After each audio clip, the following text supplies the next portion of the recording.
The best thing about my job is how varied it is. As an architect, I work at very different scales, from the size of a master plan, looking at a new area of a city, zooming into the design of a staircase or a handrail or a tricky waterproofing detail.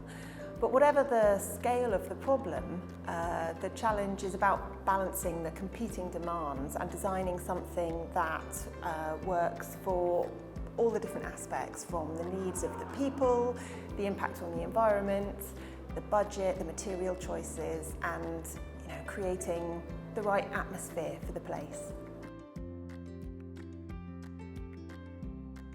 The person who inspired me to become an architect was my mother. She trained as a civil and structural engineer, and the house that we lived in when I was very young was designed by her in collaboration with an architect.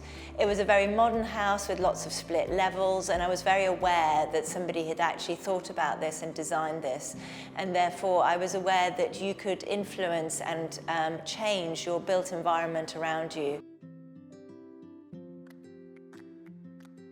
A key moment in my career journey was actually taking time out. I was working for 10 years and studying straight, and after I qualified for my Part 3, which is what's required to become an architect in the UK, I decided to take some time out to go travelling and to get involved in some of my other interests and volunteering.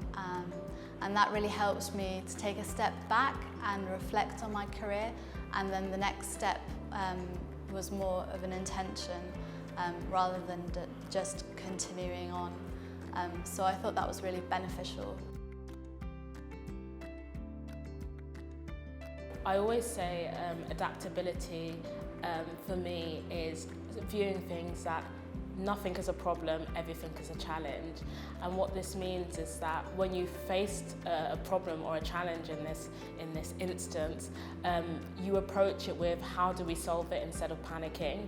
I think one of the beautiful things about life is that it's very unpredictable, but it's through this unpredictability and this ability to adapt that when we overcome these challenges, we end up feeling really proud of ourselves, and so we should. Coming to Make was a real turning point in my career. In publishing, you usually work within quite a strict hierarchy of roles. So there are writers, and then there's editors above them, and then there's usually editors or sort of publishing managers above them.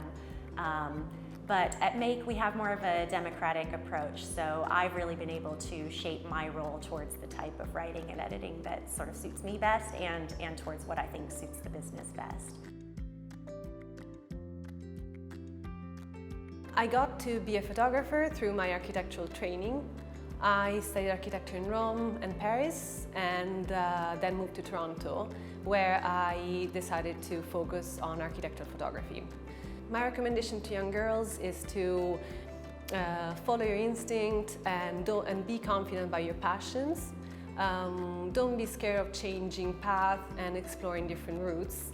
I was a little bit scared at first. My family obviously wasn't really understanding me, but I think that you really have to follow your instinct, and then you'll find that you're really talented at what you do.